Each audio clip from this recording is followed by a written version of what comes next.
بسم اللہ الرحمن الرحیم۔ السلام علیکم ورحمۃ اللہ وبرکاتہ۔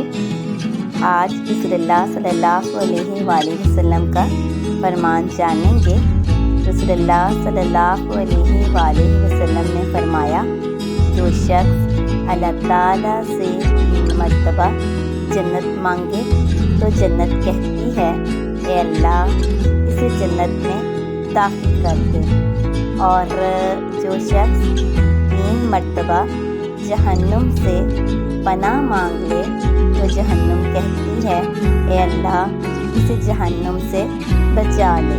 اس لیے روزانہ کم از کم 3 مرتبہ اللہم انی اسألک الجنۃ اور 3 مرتبہ اللہم اجرنی من النار ضرور پڑھا کیجیے، تاکہ ہمیں جنت میں مل جائے اور دوزخ سے نجات بھی۔ اللہ رب العزت سے دعا ہے کہ اللہ پاک ہمیں جنت الفردوس میں اعلیٰ مقام عطا فرمائے اور جہنم کے عذاب سے بچا لے، آمین یا رب العالمین۔ اللہ پاک ہم سے راضی ہو جا۔